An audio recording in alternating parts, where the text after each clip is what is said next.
ठरलं तर मग या मालिकेमध्ये प्रेक्षकांनो एक एक नवीन नवीन आता मालिकेमध्ये खुलत चाललेले आहे गोड. आज बाबू जे काही सांगणार आहे ते महाभयंकर सत्य सुद्धा आपल्याला समजणार आहे. इकडे अर्जुन सायली ज्या वेळेला बाहेर पडलेले आहेत त्यावेळेला सायली म्हणते म्हणजे सचिन भाऊजींसोबत बोलणं झाल्यामुळे अस्मिताबाई किती खुश आहेत ना, असंच खुश तर राहायला पाहिजेत. यावरती ती सांगते आणि तुम्ही बघितलत का म्हणजे अश्विन भाऊजी आणि प्रिया यांच्यामध्ये जरा वादविवाद वाढल्यासारखे वाटतायत ना. यावरती अर्जुन म्हणतो हो त्यांच्यामध्ये जरा नीट नाही चाललंय असंच वाटतंय. सायली म्हणते तुम्ही ऐकलं होतं का प्रियाच्या मोबाईलवरती बॅक साईडला कोणाचा तरी आवाज येत होता. यावरती अर्जुन म्हणतो हो मी ऐकलं होतं प्रियाच्या मोबाईलवरचा आवाज, पण तो खूप लांबून आला होता आणि त्यामुळे लांबून आलेला आवाज न एवढं काही आपण त्याच्यावरती कॉन्सन्ट्रेट करायची गरज नाहीये किंवा त्या लांबून आलेल्या आवाजाला आपण इतक्या फर्मली कोणताही निर्णय घेणं गरजेचं नाहीये. कळतंय का? म्हणजे काही झालं तरी आधी व्यवस्थितपणे माहिती असली पाहिजे आणि त्यानंतरच आपण हे करूया. सध्या तरी कोणत्याही निर्णयापर्यंत पोहोचायला नको आहे. असं म्हणत असताना आता इकडे तो सांगतो की आपल्याला सध्या फक्त एकाच निर्णयापर्यंत पोहोचायचं आहे आणि तो म्हणजे सध्या आपल्याला फोकस आहे बाबू आणि बाकी सगळी त्या अपघाताची माहिती काढणं. मी चैतन्याला सांगतोय की बाबूला तुळजापूरवरून इकडे घेऊन ये म्हणून. असं म्हणत अर्जुन आता बाबूला आणण्यासाठी चैतन्याला कॉल लावतोय. ज्या वेळेला अर्जुनने कॉल लावलाय आणि त्यावेळेला तो चैतन्याला सांगतोय, हॅलो चैतन्य, तू काय कर माहितीये का, तुळजापूरला जा आणि सेफली बाबूला इकडे घेऊन ये. यावरती चैतन्य म्हणतो ठीक आहे मी बाबूला आणायला तर जातोय, पण तो येईल ना. यावरती आता इकडे अर्जुन सांगतो तू त्याला सिक्युरिटी दे की काही झालं तरी तुला काही धोका होणार नाहीये किंवा तुला कोणत्याही प्रकारचा काही प्रॉब्लेम नाहीये. यावरती चैतन्य म्हणतो ठीक आहे तू जसं म्हणशील तसं करतो आणि बाबूला घेऊन आलो की मी तुला लगेचच आता कळवतो. असं म्हणत अर्जुनला त्याने सगळं सांगितलंय आणि बाबूला घेऊन येतो असं म्हणत प्रेक्षकांनो तो आता निघालेला आहे.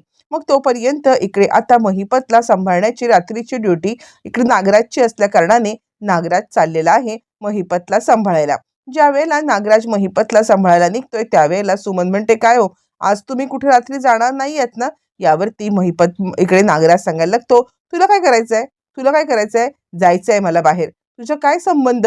असं म्हटल्यावरती आता इकडे लगेचच इकडे आता प्रतिमा येते. प्रतिमा आल्यावरती जरासा नागराज गडबडतो आणि त्यानंतर मग आता तो म्हणतो नाही नाही कुठे आज नाही कुठेच जाणार नाहीये मी म्हटलं ना तुला आज मी घरीच राहणार आहे, कुठेही बाहेर आपल्याला जायचं नाही आहे. असं म्हणत त्यांनी आता विषय लगेच पलटलाय आणि त्यानंतर मी कुठेही जाणार नाही असं ठोकात सांगितलंय. इकडे आता प्रतिमाने हे सगळं ऐकतीये आणि तिला आता नागराजची नाटकं सगळी चांगलीच माहिती आहेत, त्यामुळे नागराजवरती लक्ष ठेवून ती आता आहे. बरं हे सगळं चालू असताना इकडे आता प्रिया महिपतच्या इकडे आहे आणि महिपतला बोलत असताना नागराजचा तिला कॉल आलाय. नागराजचा कॉल आल्यावरती नागराज आता तिला सांगतोय प्रिया आज मला नाही वाटत आहे की तिकडे मला रात्रीच्या ड्युटीसाठी येता येईल. यावरती प्रिया म्हणते असं काय करताय, मी रात्रभर कशी काय इथे थांबणार आहे, मला आता घरी जायला पाहिजे ना. यावरती नागराज म्हणतो मला ते काही माहित नाहीये, तू तुझं ऍडजस्ट कर, कारण खरंच सांगतोय मला तिकडे यायला बिलकुल जमणार नाहीये. असं म्हणत त्याने आता हात वरती केलेत की आपण तिकडे येऊ शकत नाही म्हणून. यावरती प्रिया त्याला सांगण्याचा प्रयत्न करते की मी घरी कोणाला काहीच सांगितलेलं नाहीये. यावरती तो म्हणतो ते तू बघ, तू ऍडजस्ट कर काय करायचं ते, पण मी तुला सांगतोय ना की मी नाही येऊ शकत तर खरंच नाही येऊ शकत. असं म्हणत प्रेक्षकांनो तो आता आपले हात वरती करतोय आणि आपल्याला जमणार नाही हे ठामपणे आता सांगतोय. त्यावरती प्रिया विचार करते अरे देवा म्हणजे आज रात्री मला इथेच राहावं लागणार, या अश्विनला काय सांगू, बाकी लोकांना काय सांगू, काहीच कळायला मार्ग नाहीये. आणि त्यानंतर नागराज फोन ठेवतो. तोपर्यंत इकडे आता प्रिया विचार करते घरी फोन करून तर कळवायला पाहिजेच ना, काहीतरी गडबड होऊ शकते. तोपर्यंत फोन ठेवल्यावरती आता इकडे महिपत सांगायला लागतो काय प्रिया मॅडम काय झालंय तरी काय, म्हणजे आज काय तुम्हाला इथंच थांबायचंय का. बबली अगं झोपली बिपलीस तर मी गळा तुझा कापून टाकला तर बघ हो, म्हणजे तुझा गळा असा चिरून टाकी की तुझं काही खरं नाहीये. म्हणजे कसं आहे ना बबले, अगं जरा सावध झोप. यावरती प्रिया आता सांगायला लागते अण्णा सर तुम्ही मला मारणार का, अहो तुमची इतकी सिक्रेट मला माहिती आहेत ना की तुम्ही मला मारूच शकत नाहीयेत. यावरती महिपत म्हणतो काय मी आणि तुला मारू शकत नाही, अगं बबले तुला मारायला मला वेळ सुद्धा लागणार नाहीये, असा तुला संपवून टाकेन. असं म्हटल्यावरती इकडे तोपर्यंत आता अश्विन प्रियाला कॉल करतो आणि हॅलो कुठे आहेस तू तन्वी असं तिला बोलतोय. त्यावरती ती आता सांगतीये कुठे म्हणजे काय, आज ना जरा मला लेट होणार आहे यायला, म्हणजे मी आज नाही येऊ शकत आहे घरी. असं म्हटल्यावरती आता इकडे बाकी सगळेच जण ऐकतायत अश्विनच्या फोनवरती प्रिया काय बोलते ते. आणि प्रिया सांगतेय, अश्विन अरे आज ना श्रुतीच्या घरी पार्टी आहे, म्हणजे श्रुती पास झाली ना त्यासाठी तिने पार्टी ठेवलेली आहे आणि त्यामुळे मी काही येऊ शकत नाहीये. यावरती आज मी राहू नये इकडे. अश्विन म्हणतो ठीक आहे, पण उद्या सकाळी लवकर निघ आणि तुला न्यायला येऊ का? यावरती प्रिया सांगते, नाही नाही, न्यायला यायची खरंच काही गरज नाहीये, मी लवकरात लवकर सकाळी येण्याचा प्रयत्न करीन. थँक्यू हा अश्विन, अरे शॉर्ट नोटीसवरती हे सगळं ठरलं.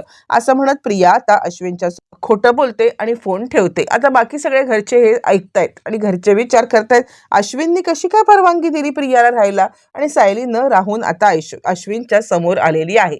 अश्विनच्या समोर आल्यावरती सायली आता म्हणते, अश्विन भाऊजी अहो हे काय आहे, तुम्ही कशी काय प्रियाला परवानगी दिलीत रात्रभर बाहेर राहायची? अहो म्हणजे कसं आहे ना, रात्रभर बाहेर आणि ते पण तिचं अचानक पार्टी करण्याचं ठरलं. यावरती अश्विन म्हणतो, सायली तुला काय करायचंय? मी आणि तन्वी आमच्यामध्ये म्युच्युअल अंडरस्टँडिंग आहे, आम्ही आमचं काय करायचं ते बघून घेऊ. मला नाही वाटत की तू याच्यामध्ये पडायला पाहिजेस. असं म्हटल्यावरती आता इकडे प्रताप येतो आणि अश्विन काय चुकीचं बोलली रे ती? अरे काही झालं, तुझी बायको असली तरी ती एक मुलगी आहे ना. अचानकपणे असं तिने रात्रभर बाहेर राहणं आम्हाला ते तिच्यासाठी धोकादायक वाटते ना. तर आम्हाला असं वाटते की तू सुद्धा तिला विचारायला पाहिजे होतंस की काय नक्की आहे, कुठे ती गेले. यावरती अश्विन म्हणतो, तुमच्यासारख्या कोत्या मनोवृत्तीचा मी तरी नाहीये आणि उगाचच तुम्ही हे सगळं बोलून आमच्यामध्ये भांडणं लावायचं काम करताय, हे मला काही कळत नाहीये का? आमच्यामध्ये तुम्ही भांडणं लावू नका, काही त्याचा परिणाम होणार नाही. प्रेक्षकांनो, अश्विनने आता हे सगळं बोलून सगळ्यांनाच आता उगाचच त्रास देण्याचा प्रयत्न केलाय आणि त्यानंतर आमच्यामध्ये पडू नका असं म्हणत अश्विन आता सगळ्यांनाच बोलतोय. त्यावरती प्रताप म्हणतो, बाद झालं हा अश्विन, आम्ही काळजीपोटीच बोलतोय. यावरती अश्विन म्हणतो, डॅडा तशीही या घरामध्ये तन्वीची कुणाला काळजी आहे हे मी पाहिलंय ना.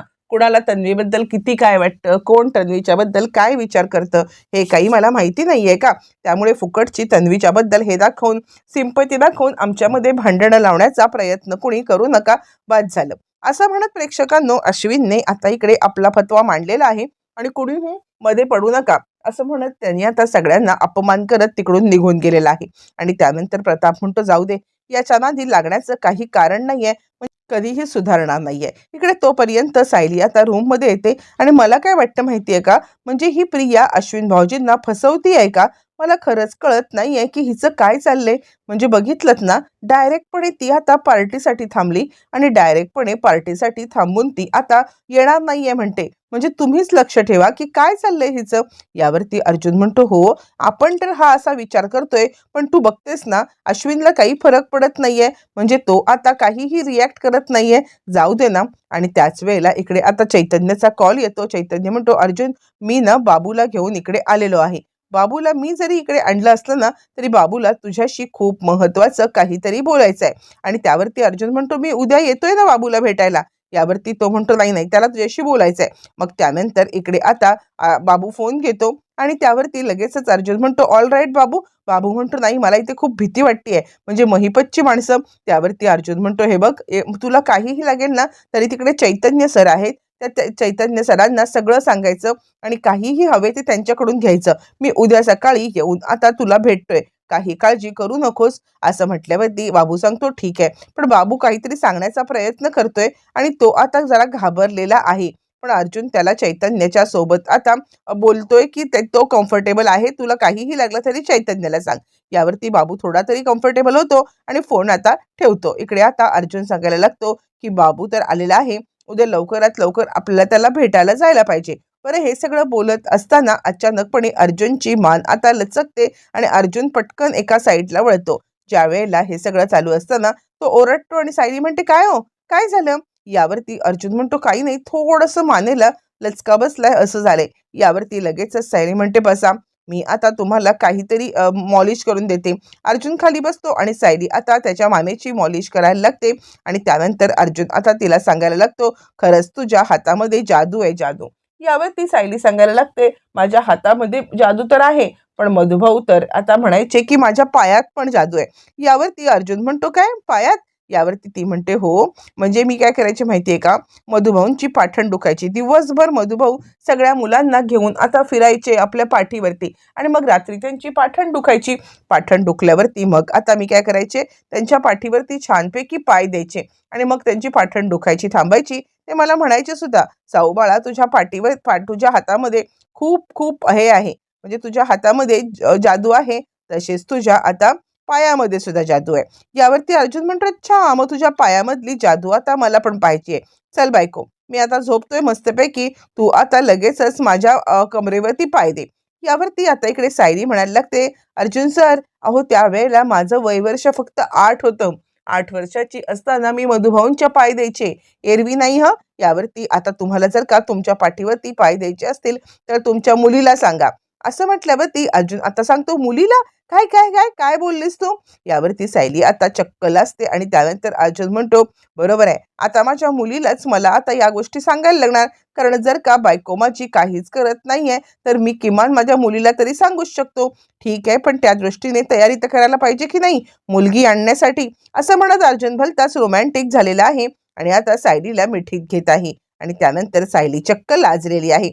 दोघा जणांचे हे असे रोमॅन्टिक क्षण आता इतक्या धकाधकीच्या ह्याच्यामध्ये पाहणं सुद्धा आपल्याला दुर्मिळ झालेलं आहे. आणि त्यानंतर इकडे आपल्याला दाखवलं जातं, ज्या वेळेला महिपत सांगत असतो, ए चिचुंदरे बघ हा, रात्रीमध्ये तुझा गळा चिरून टाकेन, सारखं सारखं तिला घाबरवण्याचं महिपत आता काम करत असतो आणि त्याच वेळेला ती सांगत असते, ठीक आहे, तुम्ही मला घाबरवताय ना, घाबरवा, तुम्हाला जे काही करायचं आहे ते सगळं सगळं तुम्ही आता करा, पण एकच गोष्ट लक्षात ठेवा, तुमची मुलगी साक्षी ही जिवंत आहे, याचा पुरावा आहे माझ्याकडे. म्हणजे कसं आहे, आपण एका टीम मध्ये आहोत ना. यावरती आता इकडे महिपत सांगतो, टीम? अगं तुझ्या टीम मध्ये फक्त ना 3च माणसं आहेत, तू, प्रिया मधुकर आणि आता प्रिया मधुकर, तन्वी किल्लेदार आणि बबली लोखंडे, ही 3 माणसं तुझ्या इथे आहेत, बाकी तू कोणाचीच नाहीयेस. यावरती प्रिया म्हणते, अण्णा सर तुम्ही विचार करा, मला आता साक्षीचं इतकं मोठं सत्य माहिती आहे आणि तरी सुद्धा मी अख्ख्या जगापासून हे सत्य लपवून ठेवलंय, मग त्याच्यानंतर मी कुणाच्या टीम मध्ये आले? अहो तुमच्याच तर टीम मध्ये आहे ना, तुमचा 25 वर्ष जुना आता माणूस मित्र, तो तर तुम्हाला अजिबात मदत करत नाहीये, बरोबर आहे, तो तर तुमच्या विरोधात आलेला आहे. मग असं असताना तुम्ही आता माझी मदत घ्या, मी अहो कुणालाच काही सांगणार नाहीये की तुमची मुलगी जिवंत आहे, एवढा तरी तुम्ही माझ्यावरती विश्वास ठेवू शकता ना. आता मात्र महिपत म्हणतो, ए चुचुंदरे, अख्ख्या जगाला माहिती आहे, अख्ख्या जगाला माहिती आहे की आता तू म्हणजे माझी मुलगी गेलेली आहे, उगाचच काहीतरी करू नकोस तू. यावरती ती म्हणते, अण्णा सर, अख्ख्या जगाला तुम्ही आता फसवू शकता, पण मला मला मात्र फसवू शकत नाहीये, ही गोष्ट लक्षात घ्या. या प्रियाला फसवणं इतकं सोपं नाहीये.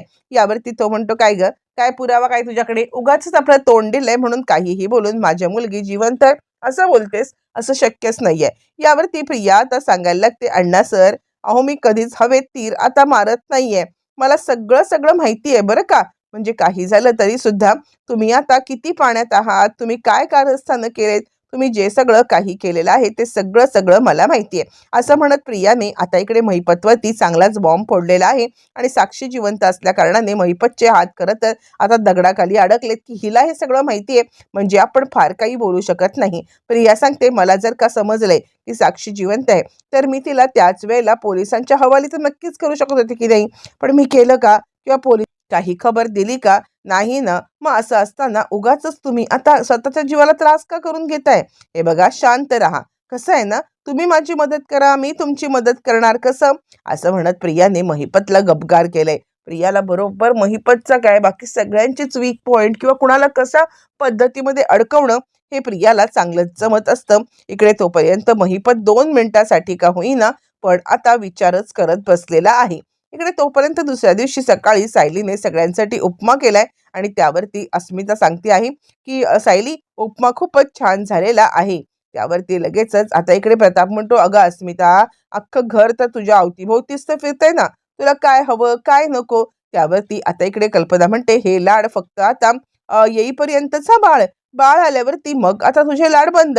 यावरती अर्जुन म्हणतो, हो हो, एकदा का बाळ आलं ना की कोण अस्मिताबाई, काय अस्मिताबाई, असंच होणार आहे. इकडे तोपर्यंत सकाळी सकाळी प्रिया परत आलेली आहे आणि त्याच वेळेला प्रिया आता अश्विनला म्हणत आहे, अश्विन, अरे तू निघालास पण ऑफिसला जायला, कसं आहे ना, मी तुझ्यासाठी छानपैकी आता हे बनवणार होते. म्हणजे मी विचार केलेला, की तुझ्यासाठी नाश्ता बनवूया. यावरती आता बाकी सगळेजण एकमेकांकडे बघून हसायला लागतात. ही आत्ता येऊन नाश्ता बनवणार आणि सगळेजण तिच्याकडे पाहतायत. तोपर्यंत अश्विन सांगतो, "नाही, नाही, खरंच याची काही गरज नाहीये. पण ते सगळं जाऊ दे. तुझी पार्टी कशी झाली? तुझी पार्टी कशी झाली ते सांग की." यावरती ती सांगते, की "हो, एकदम छान पार्टी झाली." म्हणजे आता हे सगळं छान चाललेलं होतं आणि "अगं, अरे, ही आहे ना माझी सुमन मैत्रीण, तिने तर बाहेरूनच सगळं ऑर्डर केलं होतं." यावरती सगळेच जण चपापतात. कारण आता काल नाव सांगताना तिने नाव श्रुतीचं सांगितलेलं. त्यावरती अश्विन म्हणतो, "काय गं? कोण ही दुसरी मुलगी?" "अगं, तू तर काल म्हटलीस ना, की श्रुतीने हे सगळं केलं होतं. श्रुतीची सक्सेस पार्टी होती. मग आज काय वेगळं नाव घेतेस?" प्रिया आता दणदणीत तोंडावरती आपटलेली आहे. आपल्याच तोंडाने आपण आता वाट लावले हे त्याला कळलंय. इकडे तोपर्यंत नागराज आलाय आणि महिपत, "तुला काय वाटतंय? आम्ही आता तुझं सगळं ऐकतोय म्हणून काय तुला घाबरतोय का? बिलकुल चिंता करू नकोस. तुझा सगळा कच्चा चिट्टा खोलू." तोपर्यंत प्रेक्षकांनो, सुमनने आता इकडे सायलीला सगळं सत्य सांगितलेलं आहे. म्हणजे नागराजच्या बाबतीत, की नागराज महिपतचा माणूस आहे आणि अपघातामध्ये सुद्धा नागराजचा प्रश्न म्हणजे संबंध आहे. तोपर्यंत इकडे आता बाबू सुद्धा खूप महत्त्वाची माहिती अर्जुनला सांगत आहे.